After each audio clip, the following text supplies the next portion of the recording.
Setlist episode 8. We're just three lost souls swimming in a fishbowl, week after week, talking about some different songs that we found. Oh, it'll be great. Can't wait for number 8. Man, we just do an intro of, we do like a long cut of just that song, but like somehow mixed in with the entirety of this series. No, this is episode 7. No, god damn it! This is actually. I was waiting. Fuck, from the top. No, I'm too sick for this. Let's go. Oh, all right. So yeah, I definitely made a rhyme. Shut up, Mr. Producer, man. Definitely made a rhyme for a later show. All right, forced a rhyme. But yeah, episode 7. As I forget to look on the title, we have another great guest today. It's not Buzz. It's not Rex. It's not Piggy. It's not Bo Peep or whatever she was called. It's a joke she probably has heard all of her life. It is one Melissa Woody. I'm so sorry. I was like, how am I gonna bring her in? And it's like, well, we'll just do the Toy Story thing. Yeah, I mean, my husband does have Buzz Lightyear and Woody tattooed on his calf. Oh, cool. Well, the more you know. No need to be sorry. No. It's a fun last name. I married into it. That's fair. Yeah. So we might as well get right into it. As Mr. Producer Man gets ready for his usual shenanigans. Yeah. But you know what? I'm going to be backstage as well, so I'm going to keep an eye on him. So okay. But yeah, for those of you who haven't watched the show before, basically what happens is I give each guest the same 10 questions, various topics about music. We'll talk about some movies a little bit, and then that way you don't need to refigure out the show. It's going to be that moving forward. So we'll start off with question number 1, and we are kind of alluding to it at the start with the intro. Who is your favorite artist? And after you have your little snippet here, there's an interesting factoid to kind of bring up afterwards. So, Melissa, who is your favorite artist? My favorite artist of all time is Pink Floyd. I have a lot of Pink Floyd merchandise. It's pretty ridiculous. And honestly, when you were playing the intro song, like that song is so emotional for me. I was like, even though you were like adding your own lyrics, I was like trying not to get emotional because it really hits that hard for me. Oh wow, yeah, no, it's that one's a pretty cool song. The factoid that I was alluding to was actually the person that we had on last time, Kelly. She actually had this as her most overrated artist. So, what the fuck? Exactly. So it was an interesting kind of swing into like, oh, now we get to really kind of explore these guys and all they work. But because you're right, they are one of the best bands of all time. Definitely pioneering kind of like a certain sound. I mean, not really throwing them under the bus. It was just stating what they had put. But you have. You have 2 distinct eras in particular, but there's like one very short one, and it's kind of with the whole founding of the band. You get into the 60s, you have Sid Barrett, Nick Mason, Roger Waters, who was a key member of the group, and Richard Wright. Something interesting that I kind of found out about it, and I'd love to, like, moments like these kind of make me go back and want to go back and kind of just be like, let's pause right here and make this moment. So before Pink Floyd was even Pink Floyd, they had started off as like a couple of different names, but they had mostly done R&B covers. And one of the names that they had kept, or one of the names that they had used, was the Megadeths. Before Metallica was ever a thing, before Megadeth was even a thing. And I would just love to go back in time and be like, listen, you guys need to keep this name. And then that way no other band can use this later or have it be part of this whole drama.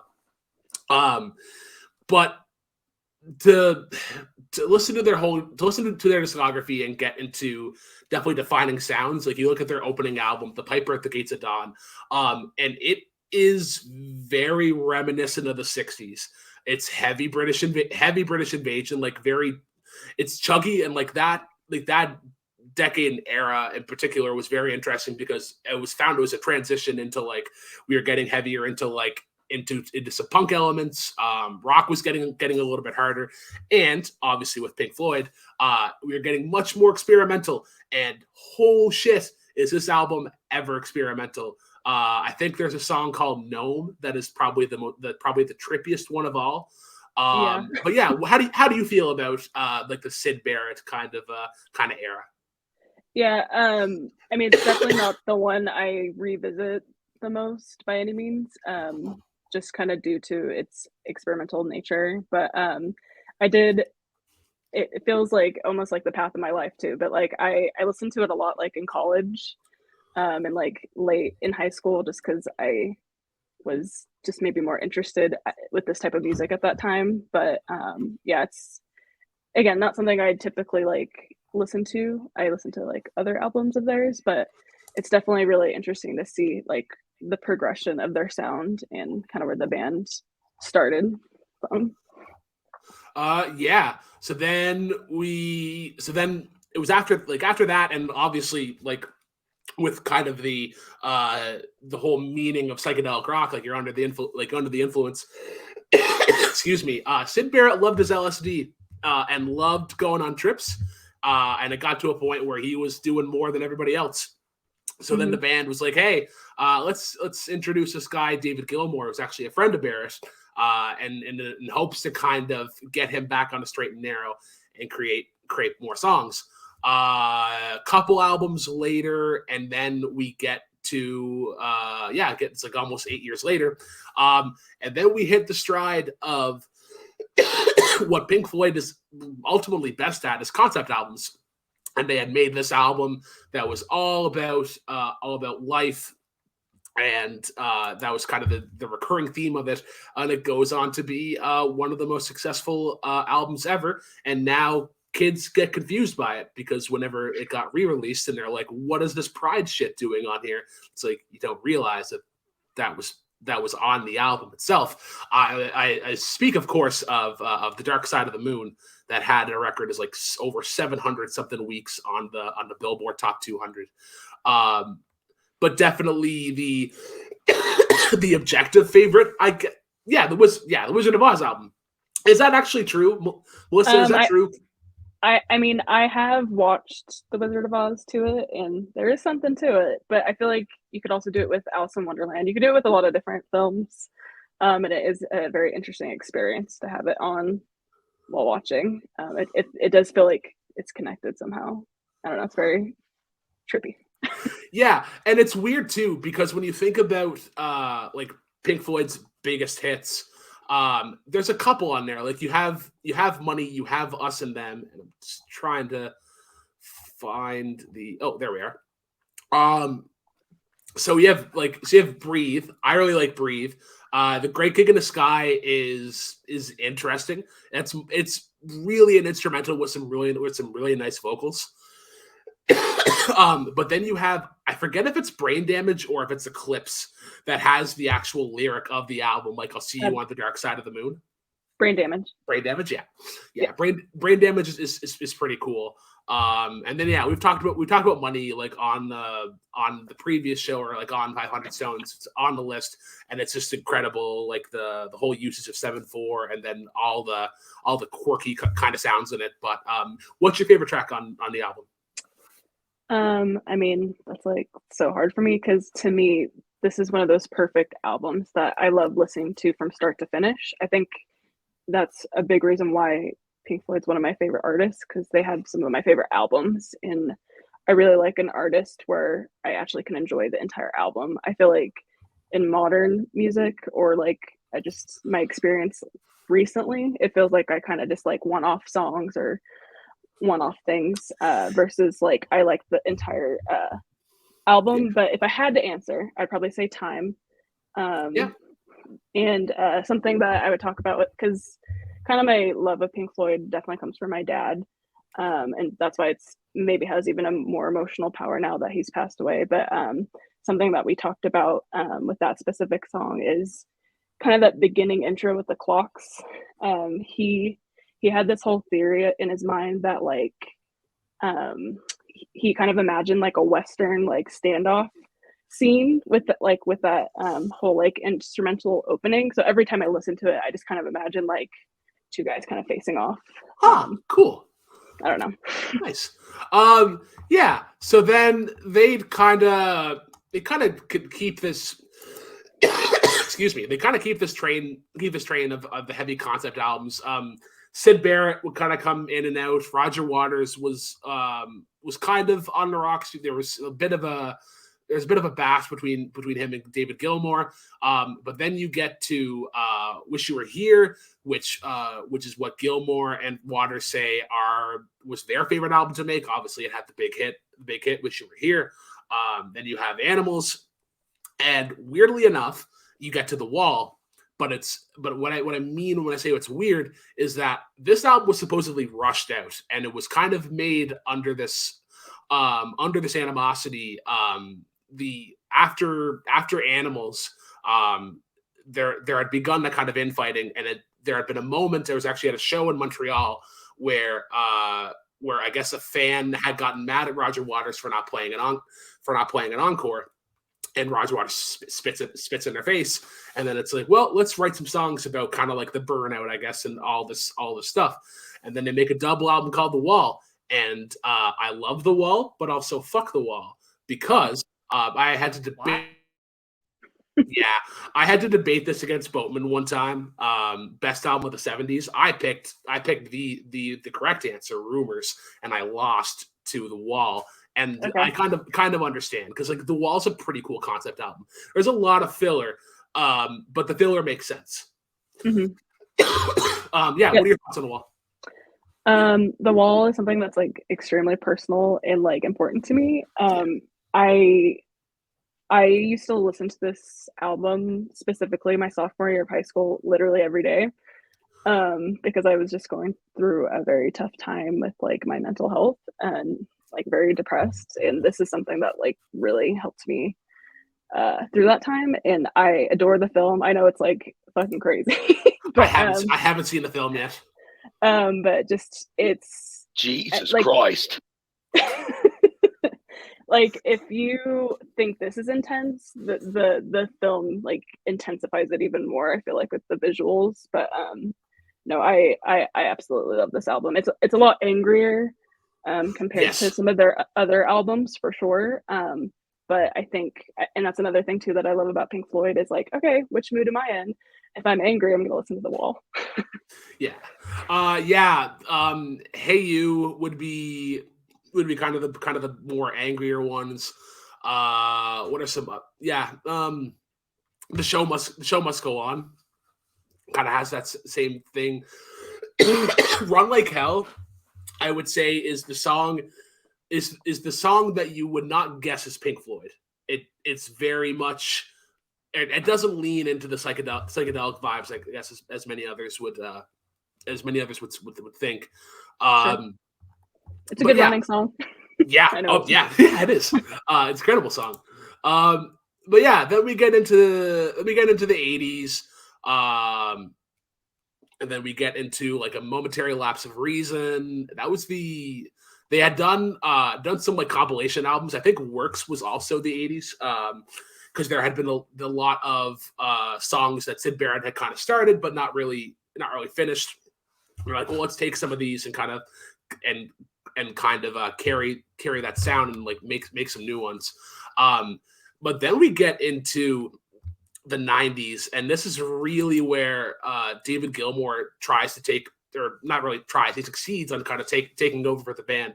Roger Waters had left at this point, and there had been some legal disputes on the name and who it really belonged to.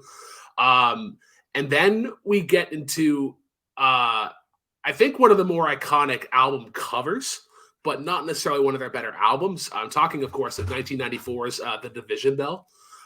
This is the one that has kind of like they look almost like Stonehenge, but they have faces and they're staring at each other. Like you've definitely seen the album cover before, but you probably couldn't name a song on it, myself included. But this one I noticed in particular is really where David Gilmour is kind of taken over, and not necessarily in the best terms. The song in particular that I really had a problem with was Marooned. Marooned is basically just a carbon copy of Comfortably Numb, like chord progression and everything. And it's definitely shown that they're more guitar forward than anything. Like it's a lot of just like these ambient kind of bass and synth with the guitar over top, which is cool. You just gotta. They kind of lost their roots in a section, and that kind of makes sense with everything going on. How do you feel about this album, or like kind of the transition that Pink Floyd went on afterwards? I absolutely love this album. It it's actually like some of my earliest childhood memories was listening to this specific album. My dad and mom had a boat, and we spent a lot of time like water skiing and being on the lake. And I just remember this specific album playing constantly. So like it's some of the earliest like memories I have is this album. So I personally love it. Maybe it's a little bit of nostalgia, I'm not sure. I am kind of curious to listen to Marooned with your kind of perspective that you just said, because I've never like thought of it that way, but it's kind of interesting. My personal favorite song is probably it's actually kind of a bookend. I love the first song, Cluster One. I know it's not lyric, it's more just ambient. It's definitely a jam. But I just it's very emotional for me, just maybe because of the nostalgia. And then otherwise, I would say High Hopes, the last song, is probably my second favorite. Yeah. And then now we don't really get into much else in the 2000s. Former members actually, Sid Barrett dying in 2006, and then Wright, I think it's like the year later, both to cancer. And then turns out that they had more music to put out. And as of now, their last album was 2014 with the Endless River. I haven't gotten to this one yet, but have you checked out any of this, or like I think even as of like last year they had like a single or like an EP?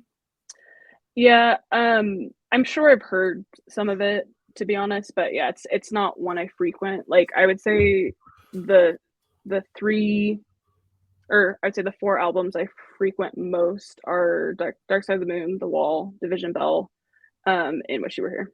I'd say those are like the four kind of core. I do sometimes venture to metal. I do like that one a lot as well, and Animals, but those are more not all the time. Yeah. Okay. So let's move on to question number 2, and your favorite song to dance to. So I grew up dancing, and so there's just so many like songs that I love to dance to, but I kind of just went with like a recent favorite, and it's kind of like a silly song.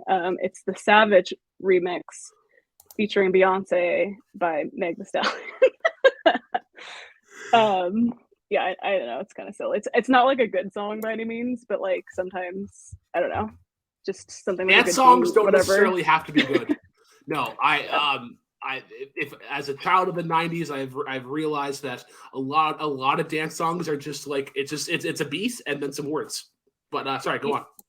No, I almost was gonna pick I Like Big Butts, because I do love that song by Sir Mix-a-Lot, but or honestly like a really good dance song that's like not a bad song is probably Don't Stop Till You Get Enough by Michael Jackson. That's probably like the better answer. But again, I just kind of went with my heart with a lot of these choices and kind of current favorites. I will say there's a specific lyric in the song that is just like the most relatable thing I've ever heard. If you're a woman that has maybe a larger derriere, there's a lyric that says, "If you don't jump to put jeans on, baby, you don't feel my pain." And like, yes, it's just perfect. That is fair. Jumping into jeans, I definitely had to do before, and it's satisfying whenever they fit. This was on the top 500 list. Oh, really? For the last rendition, I think it was in like the low 400s. Oh my god!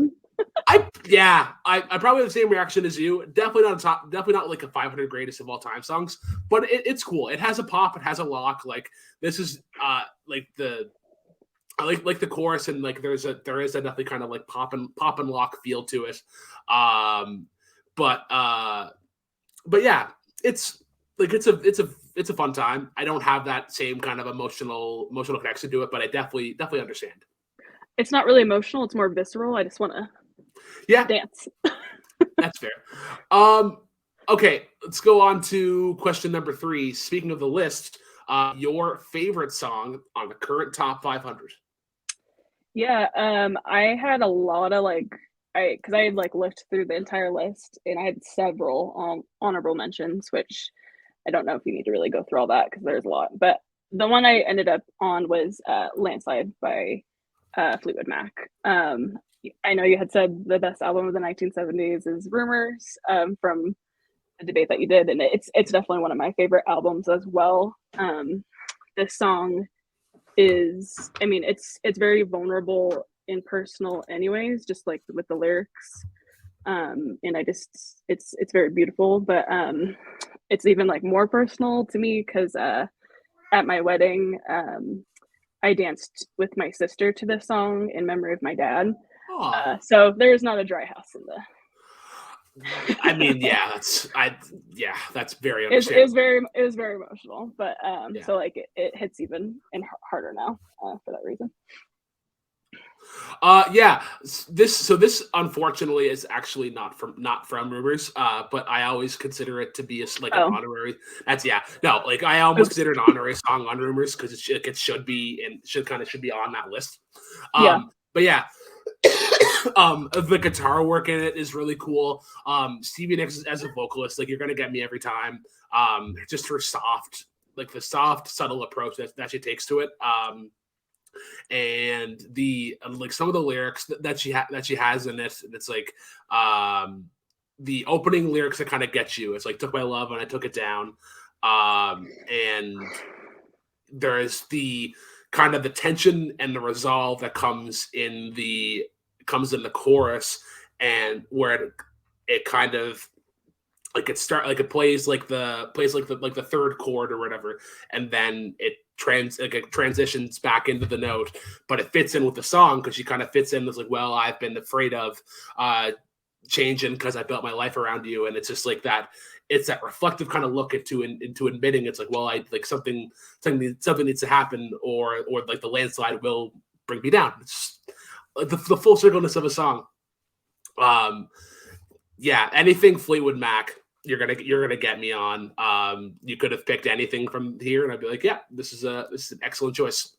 Yeah, I feel the same way. I feel embarrassed. I had this on the wrong album, but love them. Yeah. There's another one that kind of could fit with Rumors. I think it's called "I Want to Be with You Everywhere." Maybe. Or is it everywhere? I want to be with you everywhere. Rhiannon is also another one that should be on that album, but is somehow not. Yeah. Yeah. Fleetwood Mac is awesome. There. All right, on to question number 4, and this is probably my second most excited question to talk about today. Your favorite concert, and to be honest with you, I'm more excited about your opening act because I almost use that as the intro music. Okay. Yeah. My favorite concert is it was Incubus as the opening act in Lincoln Park as the main event. And again, I feel like a lot of my picks today are kind of emotional and like personal reasons, but that is the concert that I met my now husband. That was the first time we met. Was at that concert, so I had to pick this one as my favorite. Absolutely. How did you like? How did that interaction come to be? Like, were you guys just singing along together in a song, and it's like, oh yeah, like you get the same vibe? that would have been like really cool. No, at the time it was his roommate and my coworker kind of invited a group of people to go to this concert together. But that was my first time meeting him, and I don't know if it was planned or not, but we kind of got ditched by everyone. It was just the two of us. So we spent the concert together, and we really hit it off. And kind of 10 years later, here we are. That's nice. That's nice. But I feel like, to be honest, like every concert I've ever gone to has been like a very great experience. I feel like, music brings people together. I always feel like a great sense of community connection. And really there's only been like one concert that I did not have a good time at, but otherwise, like I feel like every other concert I've been to in my life, I mean, it's been pretty great. Trying to think of like if I've had any bad experiences at a concert. Mine was Brad Paisley. The only one really Brad Paisley. Yeah, which I don't really like country, which is maybe why, but he was terrible. Like even the people I was with, they're like they were bigger country fans, and they were like, "Yeah, he's like bad tonight." Like shit. Like he had a bad night. Man, so I have a funny story about Brad Paisley. There's a big country concert series here. I think it's like at the end of July, Cavernous Beach Music Festival, and he headlined one of the years, and I had gone up to volunteer the year before, or the day that I went up. Lady Antebellum was playing, and it downpoured the entire day, and so I got to see them in the rain, and it was great. Go the next year on Brad Paisley night, the exact same thing happens. Downpours and plays throughout the entire show, and I was like, okay, like you're still putting on a good show there.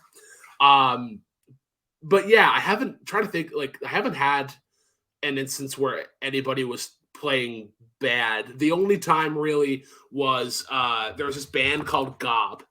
They were like a Canadian punk band, and it amazes me when an opening act is better than the main show.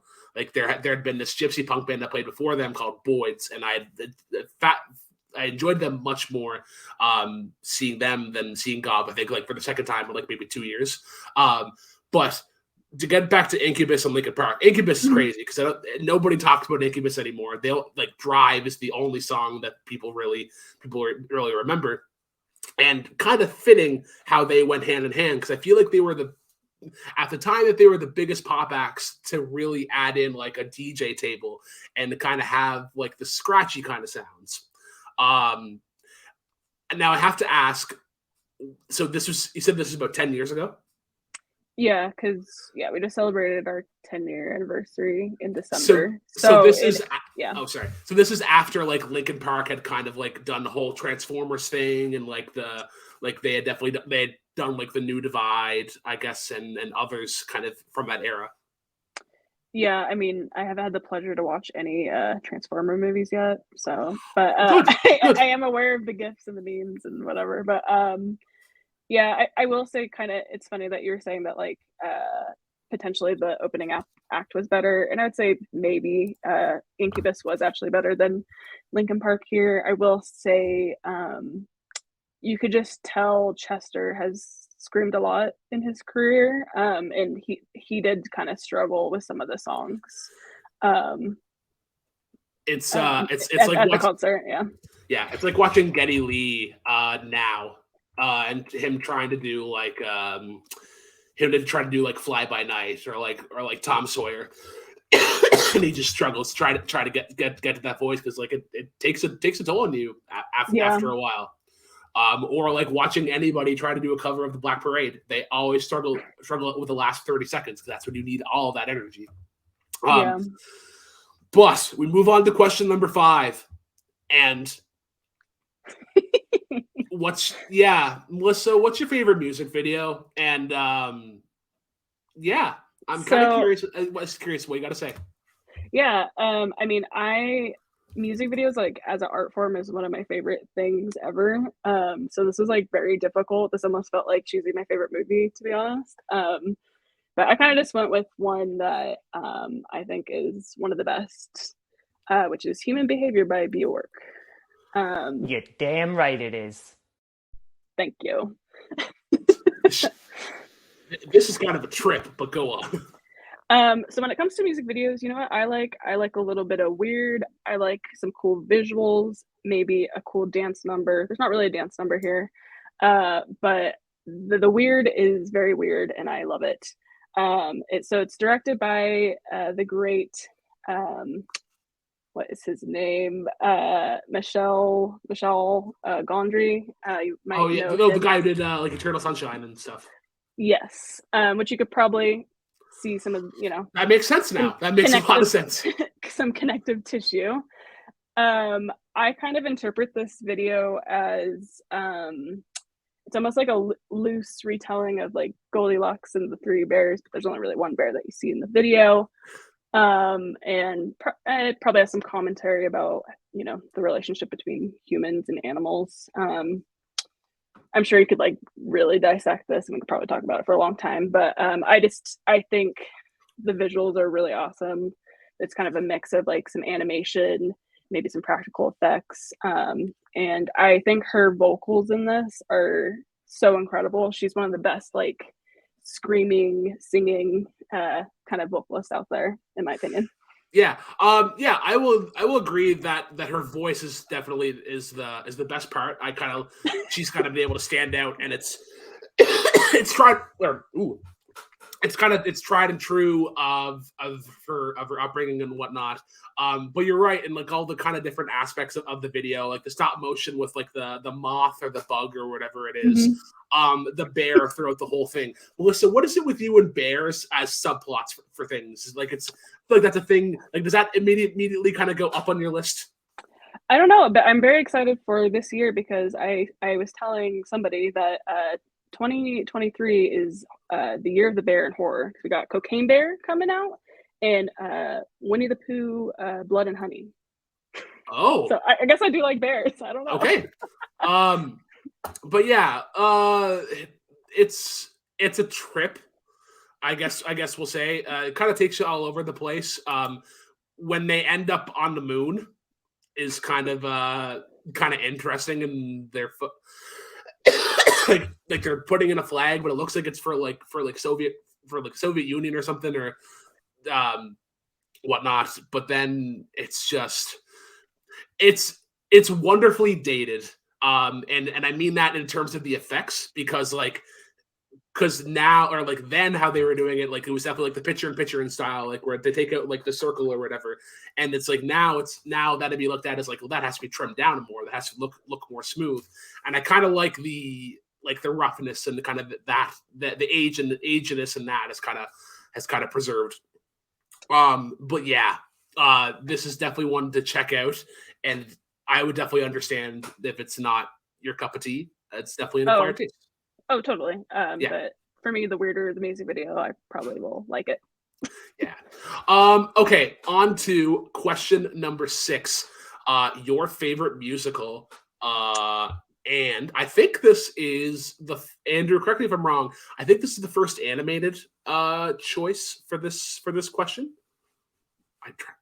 I believe you are correct. Yeah, this is the first animated choice. Okay. So yeah, what did you pick? Yeah, I picked A Nightmare Before Christmas. And I mean, I love musicals, and I feel like there's still a lot of musicals I haven't seen. But I kind of went with this one just because I watched it on repeat as a child. I watched it every year. I watched it on Thanksgiving every year. I know there's always the debate about, is it Halloween or Christmas? Well, I choose Thanksgiving because it's in the middle. And that's my tradition that I do. Melissa, Thanksgiving is in October. It's like the first Monday of October. In Canada? In Canada, yeah. Okay. Yeah. You did not have to do that. But you knew you did not have to do that. How could you have done that? Can you live with yourself? Because Thanksgiving is not better than Christmas. Like it's Okay, Great hold music on. video. Yep, agreed. All right, let's talk about how Thanksgiving is the greatest holiday of all time. You got all of the greatest food ever. You got good company. It's not freezing as hell outside, and you get to watch movies like this one. I think this is a great time of the year to watch this. Brooklyn screaming in the back. I was about to let him back in, but I may make him wait. I'm sick as hell. I'm gonna let him come back. That's Christmas though. Like that's like Christmas, getting together and seeing your family over the. But over the it's not holidays. cold as hell. It's November. It's November though. Like you're you shouldn't have two major holidays like within a month of each other. That's my Get on with it. Because that's a lot. That's a lot of money. But yeah, A Nightmare Before Christmas. I think I stand that it is a Halloween movie, and that a lot of the movie is kind of has that nice kind of horror glaze over it. But I really enjoyed this. We got to play some of the songs in this in band. And it made me really fall in love with Danny Elfman and kind of how he makes music. Very extravagant, very unorthodox, I guess you say, in terms of like the chord structure. It just feels weird enough. And you get that a lot with his music. Like the Spider-Man score does the same thing. Obviously, the Simpsons theme song has a similar kind of tone.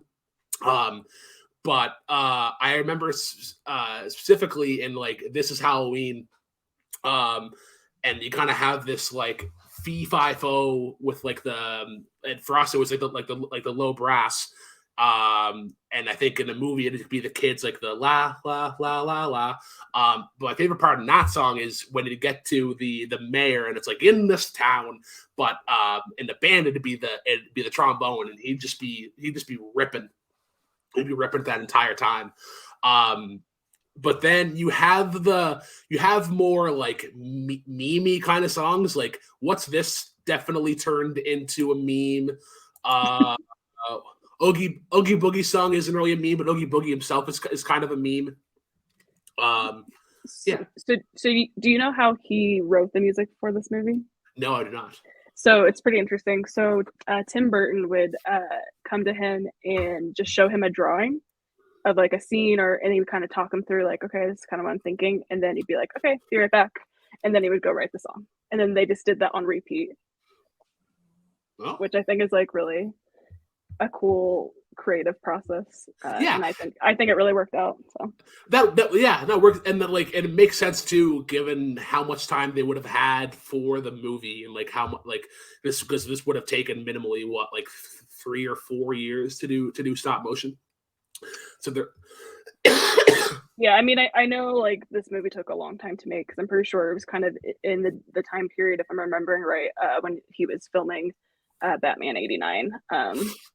Another great score, and like kind of in the same vein, like the way the violins come down, like, yeah. But to answer the question that I think that was popped up, sorry, I don't know if you saw that. The answer for me is of course Sally's song, because I love sad girl music, and this is like and this is my first kind of sad girl song in my life. Yeah, I think I would still go with This Is Halloween, and just how it kind of sets the tone for the rest. How it sets the tone for the rest of the movie. But it's a great choice. This is one that I come back to more than others, just because of like the kind of the grandness of it all, and like Jack Skellington himself. And but on to question number 7, your most overrated act. And I think you have the correct answer here. Yeah, the correct answer is Kanye West. What the hell is this, bro? To put it simply, like I've never been blown away by his music. I always just have thought about it as mediocre. I don't necessarily think it's like bad, but I don't think it's this amazing, great thing that I think a lot of people out there feel, which is fine. Kind of just like Kelly thinks that Pink Floyd's the most overrated, which is completely valid. You know, everyone has different perspectives, and music can hit differently for different people. But you know, not even going into like him as a person, because I know there's like a lot of stuff there, but just like musically, I've always thought his music is fine. Jeez. That is a very fair take. I think our generation in particular tends to drive up his earlier stuff a little bit more, like 808s and Heartbreaks, Graduation, more so because we grew up with it, and like like the amount of success that Gold Digger had, and to an extent Stronger and like Touch the Sky and that like that kind of stuff. When he was sane, I guess we'll say, and didn't change his name to Yee. But I think that kind of that narcissism it always kind of carried over. Definitely started small, but it kind of just grew over time. I definitely think a fair statement though would that he's a better producer than he is like an actual like rapper and an artist. If he was to ever come back into music, it would just be like make a beat or help me fine tune this album. I don't think he needs to I don't think he needs to be the front person of any more music. But if he was to ever come back under like a pseudonym and like under the radar and not about him bringing back or putting other people up, which I think what he's kind of doing at the start to an extent. And I will say too, like if you or anyone out there like has recommendations of like songs or whatever that you think are great, I also haven't like sought out his music either. So like I haven't really listened to it very much, but just kind of what I have heard in the persona and kind of the popularity, that's kind of why I chose him. But again, I'm open to like checking him out again, I guess. Like the couple songs that I had thought about definitely fit into that narrative, like Jesus Walks and Runaway.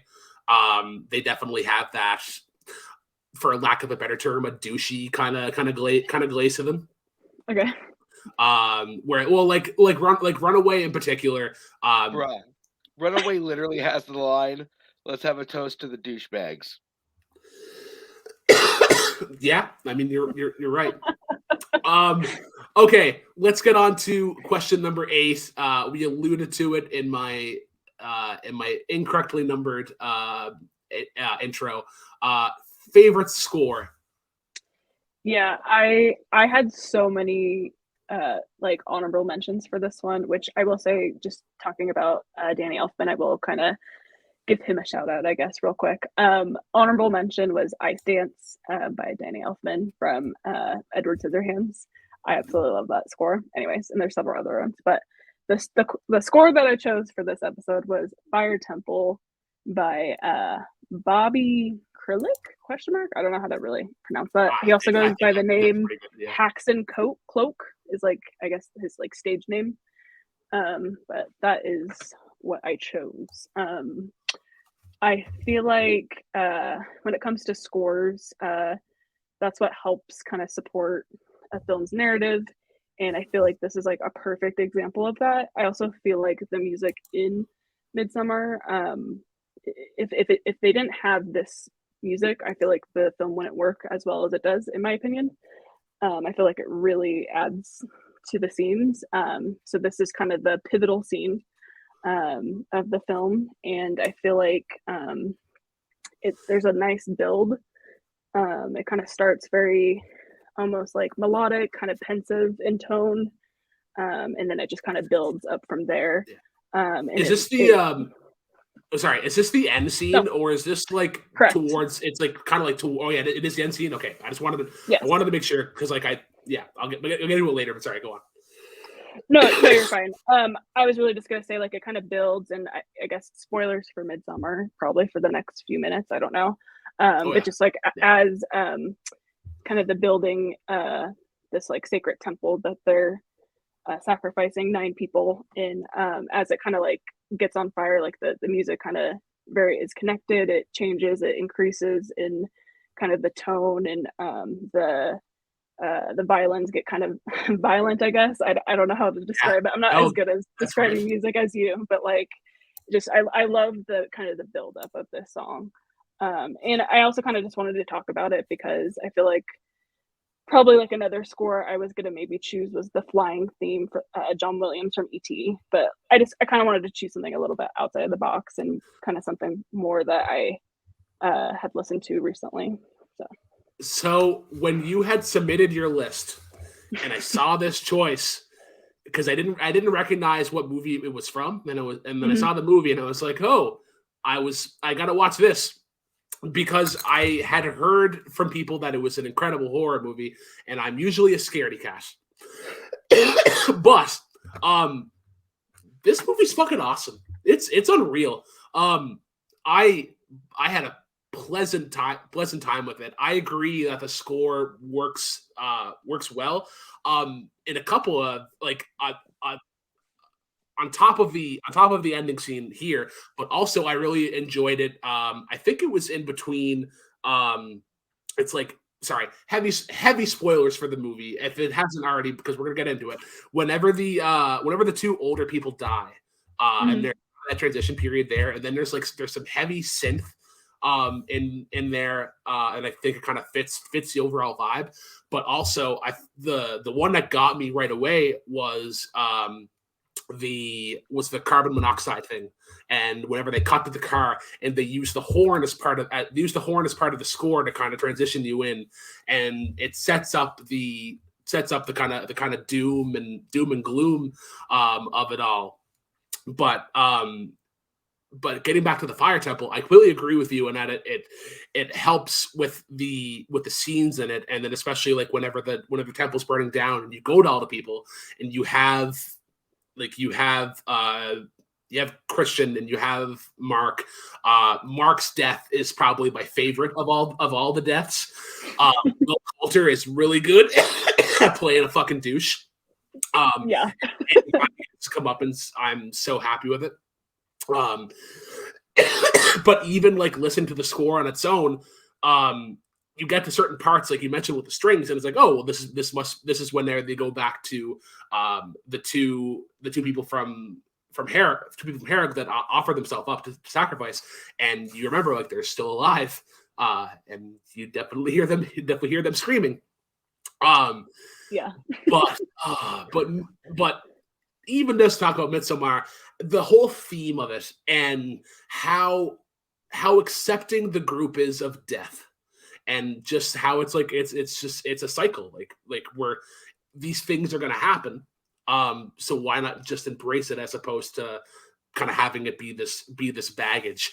The transition of Florence Pugh, her character Danny, where she seems settled at the beginning, but there's obviously something up, and then she goes through all of her trauma and she goes on the trip, and then you get that end shot and just the look in her face and like the look in her eyes, and like you could tell this person hasn't slept for days, and there's just like there's an illusion kind of behind it. And I was like, man, like that's really cool.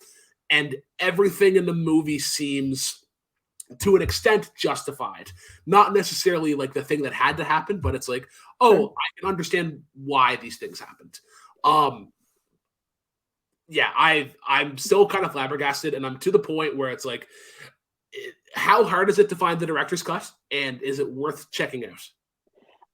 I got it as a Christmas present 2 years ago, and I just watched it for the first time a few days ago, and it was great. I'm pretty sure my husband bought it from the A24 store.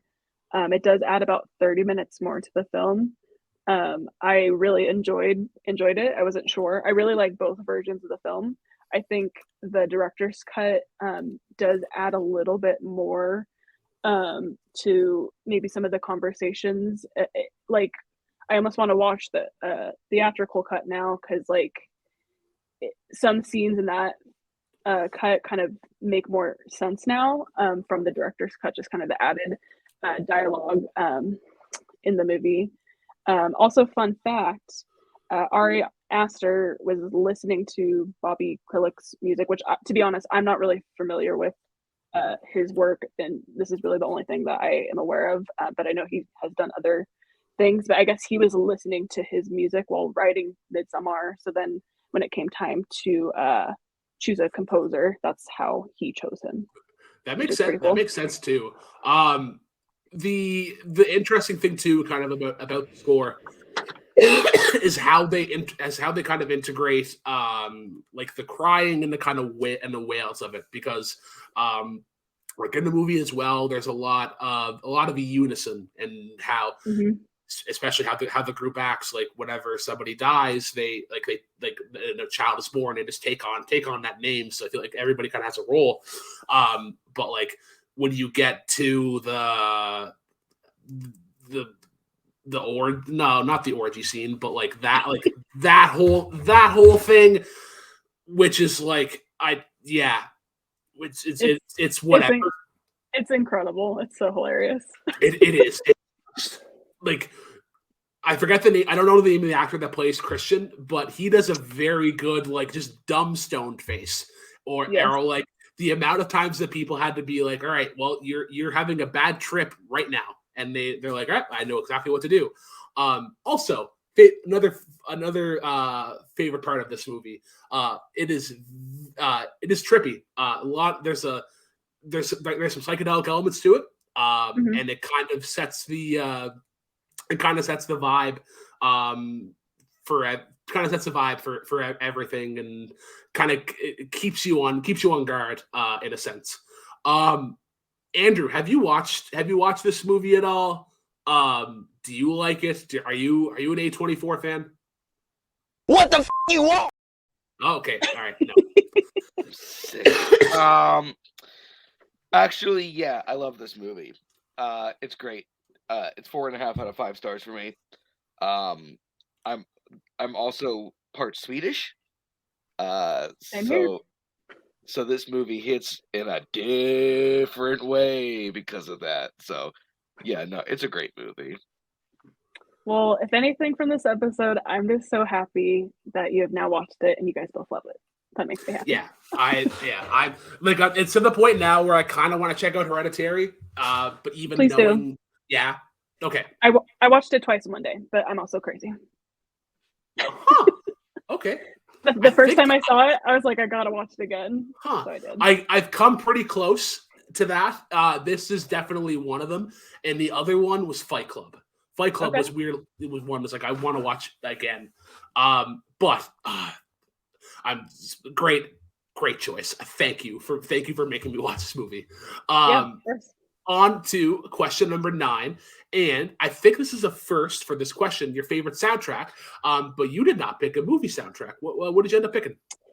Yeah, so there's so many movie soundtracks that I love, but again, I kind of went with a more current favorite, which is the Atlanta TV soundtrack. Now there's like, I am not an expert of the soundtrack yet. It's by any means, but it's definitely something I've been listening to a lot recently, and it's making me wanting to rewatch the show because I do think it's one of the best shows in recent memory. But there's a lot of great TV out there these days too. But I love the album because it has such a great mix of like oldies, jazz, funk, hip hop, rap. And there's just a little bit of everything. So I've been really enjoying listening to this album recently. This is pretty cool mix. I think this is kind of the perfect spot for Danny Glover, given all the talent that he has. I haven't gotten to the show itself. I don't watch a ton of new TV. If I'm being 100% honest with you, a lot of my TV is Who's Line, and a lot of just old. And that's fine. Yeah. But yeah, you get your Migoses, your Bill Withers. The one that kind of stands out for me is Michael Kiwanuka. He does some really cool fucking tracks. But yeah, a really good mix, and it's been a pleasant time that I've had so far, and I'm kind of glad to have this on the back burner to try out for different times. But we'll end the show, or we'll end the list rather, with question number 10. Your favorite song to perform or sing? So, fun fact, Andrew Barr, I was with him the first time I ever did karaoke, and AKA I did not sing because I was way too nervous. So I really enjoy singing, but definitely by myself. Maybe one day I will try karaoke again. But you need to. I maybe need to be more intoxicated or something. Not sure. Andrew Burr made me fall in love with karaoke. And I used to not like it, and then I went with him, and I was like, man, this is actually like you can get a crowd going from this. I mean, I loved watching everyone. It was so much fun, but it was very overwhelming. But anyways, my favorite song to sing to is "Superstar" by The Carpenters. Don't you remember you told me you love me, baby? Exactly. Coming back. Fucking Jesus. I'm just like, am I supposed to break on song? Because that's not happening. No, and maybe that's why karaoke is like terrifying to me, because I feel like the songs I want to sing are, again, sad girl anthems and songs, and that's not really like bringing up the vibe in a karaoke setting. But I feel like this song is so sad. Karen Carpenter's voice is just like incredible. She has one of my favorite voices of all time. The song is very much about unrequited love, which is just so painful. And I tend to love songs about that. But I love how like low her voice goes on some of the lyrics, and it's a great song to sing to. Honestly, like anything by the Carpenters, like I love singing in the car by myself. Yeah. So yeah, I really enjoy this song. I like the kind of like the lyrics in it, and like the chorus in particular. But I have a take with the Carpenters, and it'll probably anger some people, but whatever. The Carpenters are kind of like AC/DC. They're really good at one. They're really good at one sound. They're like, that sound is incredible, but unfortunately, "Merry Christmas, Darling" kind of killed any more love than I have for the Carpenters, because it all kind of sounds the same. Her voice is incredible, but there's just like, it's back the same way, like low synth, or like a low R&B kind of bass, and it just I find it hard to separate songs of the Carpenters, because they all kind of do the same thing that was working at the time. Make it very grand, throw in the strings. But yeah, as I was listening to it, this would absolutely be a fun song. A disgusting piece of crap. But yeah, this would be a very fun song to crush a karaoke, and to just kind of like keep eye contact with somebody and kind of draw that same emotion. Maybe we should do this.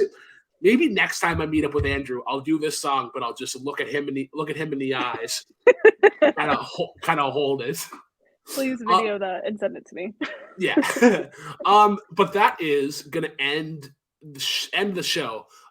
There's two little side questions for you. Okay. One, who are you listening to right now that you want people to check out? And if you could pick anybody to be on this show, who would you like to see? So the first question, I'm so bad. So like, I am trying really hard to listen to music more. I've had a very hard kind of relationship the past 10 years with music, so I'm trying to get back in there, because I love music. But I would say Fiona Apple. I mean, she's my girl. I love her. If you haven't listened to her, I definitely recommend listening. Another honorable mention from the last question was Shadow Boxer. That's definitely one of my favorite songs to sing. And then who to see on the show? Has Bill been on yet?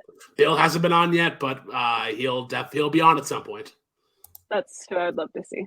Yeah. No, that's a very solid answer. I believe we have him on. We'll definitely have him on the schedule for this, and probably something else that's also airing at the same time. Okay. But yeah, that is going to wrap up the set list. Melissa, thank you for coming on. It was great, and again, Midsommar. I'm ecstatic. Like, I haven't felt this good about a movie in a while. But yeah, Andrew will bring you back in here for a second. Tune in next time when we get somebody else and ask them the exact same 10 questions. And before we go, buy our shit. Yeah, sorry, we're on the video store, so shit must be bought. I think as of recording now, the Valentine's Day buy our shit has gotten out. So any disposable income should go to TeePublic, specifically the video store. And hopefully the St. Patrick's Day buy our shit merch will be available by the time this video comes out. I can't wait till the Mother's Day version of buy our shit. Oh my God, the Arbor Day stuff. Oh. No, man, no, Labor Day first, then Arbor Day. Yeah, as long as it's not any kind of white clothing because of Labor Day. All right, I think there should be 2 Thanksgiving shirts, one for the Canadian and the American. Yes, Canadian Thanksgiving matters. Cheers, guys, and as always, drive safely. Bye.